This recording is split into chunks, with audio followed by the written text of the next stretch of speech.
Saudara-saudari, marilah kita mendengarkan renungan dengan judul Yesus kecewa pada Yudas Iskariot, yang berdasarkan pada Injil Matius bab 26 ayat 24. Anak manusia memang akan pergi sesuai dengan yang ada tertulis tentang dia. Akan tetapi celakalah orang yang olehnya anak manusia itu diserahkan. Adalah lebih baik bagi orang itu sekiranya ia tidak dilahirkan.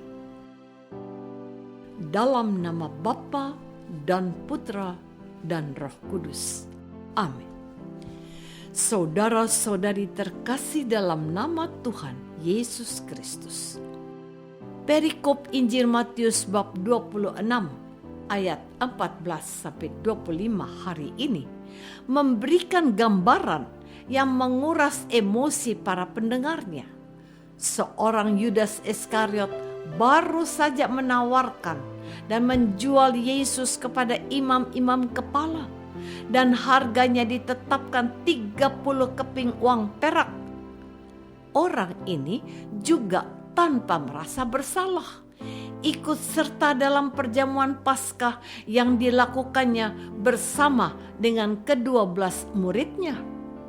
Suasana perjamuan yang harusnya ditandai oleh situasi yang menggembirakan sontak menjadi tegang, sebab Tuhan berkata, "Aku berkata kepadamu, sesungguhnya seorang dari antara kamu akan menyerahkan aku." Kegelisahan Yesus ini ditanggapi dengan cukup serius oleh setiap orang muridnya yang bertanya, "Bukan aku ya Tuhan?" Tuhan Yesus menjelaskan ciri-ciri orang yang dimaksud, yaitu dia yang mencelupkan tangannya ke dalam pinggan ini. Dengan nada gundah Yesus berkata, "Anak manusia memang akan pergi sesuai dengan yang ada tertulis tentang dia. Akan tetapi celakalah orang yang olehnya anak manusia itu diserahkan. Adalah lebih baik bagi orang itu sekiranya ia tidak dilahirkan." Saudara-saudari terkasih, orang yang terakhir menjawab Yesus dan bertanya adalah Yudas Iskariot. Katanya, "Bukan aku ya Rabi?" Dan langsung dijawab Yesus, katanya, "Engkau telah mengatakannya." Menarik untuk disimak bahwa pengenalan Yudas terhadap Yesus sangat berbeda dari yang lain. 11 murid yang bertanya kepada Yesus menyebut Yesus sebagai Tuhan. Tetapi tidak demikian dengan Yudas. Yudas hanya mengenal Yesus sebagai Rabi, artinya guru.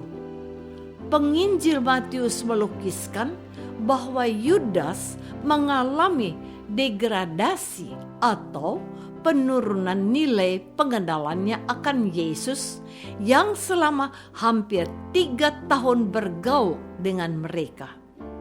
Tuhan Yesus tampak kecewa akan perlakuan yang diperbuat oleh Yudas sebelum perjamuan itu. Dia tahu bahwa Yudas telah menjualnya kepada para imam kepala. Tetapi Yesus sesungguhnya ingin Yudas sadar untuk mau mengurungkan niat jahatnya itu ketika Tuhan Yesus dengan nada keras mengatakan tentang orang yang mengkhianatinya. Anak manusia memang akan pergi sesuai dengan yang ada tertulis tentang dia. Akan tetapi celakalah orang yang olehnya anak manusia itu diserahkan. Adalah lebih baik bagi orang itu sekiranya ia tidak dilahirkan. Mengapa Yudas tidak menyadari kesalahannya? Saudara-saudari terkasih, sungguh kekecewaan Tuhan Yesus ini sangat beralasan. Betapa tidak, dengan susah payah dan kesabaran serta cinta yang besar, Tuhan Yesus telah mendidik Yudas Iskariot dan kawan-kawannya.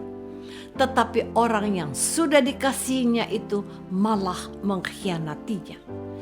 Cinta Yesus kepada Yudas tidak berkurang, sehingga dalam situasi yang seharusnya ditandai dengan sukacita karena bisa merayakan perjamuan Paskah bersama, Tuhan Yesus masih mengingatkan Yudas untuk tidak meneruskan niat jahatnya itu. Apakah Tuhan Yesus terlambat menegur Yudas? Tentu saja tidak. Sebab selama hidupnya bersama mereka, Tuhan Yesus sudah bicara banyak tentang arti sebuah kesetiaan. Yesus memberikan perumpamaan tentang talenta dan mina, dan dia memuji mereka yang setia.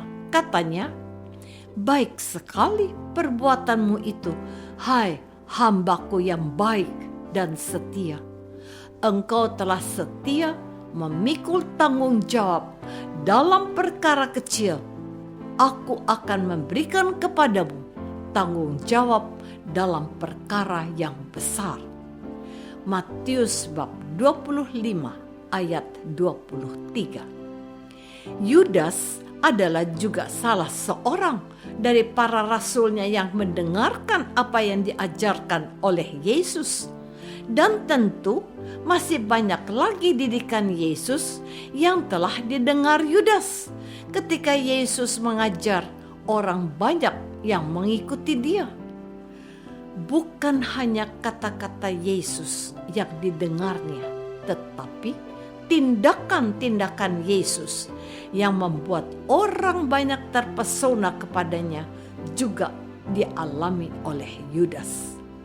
Ada apa dengan Yudas Iskariot? Saudara-saudari terkasih, kita ini juga sudah cukup waktu mengikuti Yesus, percaya kepadanya, dan mengandalkan Dia sebagai juru selamat kita.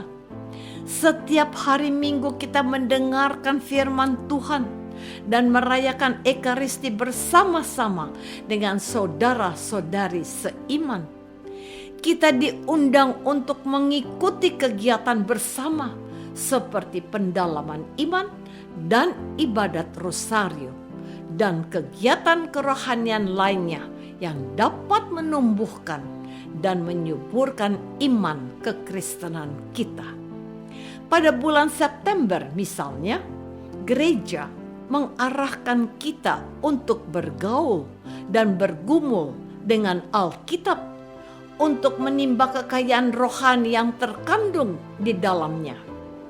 Tujuannya adalah supaya kita hidup dekat dengan Allah dan mengalami kasih-Nya secara bersama-sama. Namun, apakah semua kita bertumbuh menjadi dewasa? Bahwa ada orang-orang yang tidak peduli atau bahkan hanya sekedar ikut-ikutan, itu tidak dapat dipungkiri. Namun, maksud gereja adalah supaya kita menjadi sempurna seperti Bapa yang di surga adalah sempurna. Bahwa kekecewaan Tuhan Yesus masih berulang hari ini bisa saja terjadi. Namun doaku, semoga bukan Anda orang yang mewarisi watak pengkhianat Yudas yang telah mengecewakan hati Yesus yang sangat mencintai kita. Apakah aku sudah menjadi pribadi yang taat dan setia kepada Yesus? Apakah aku sudah merasa mengecewakan Yesus jika berbuat dosa?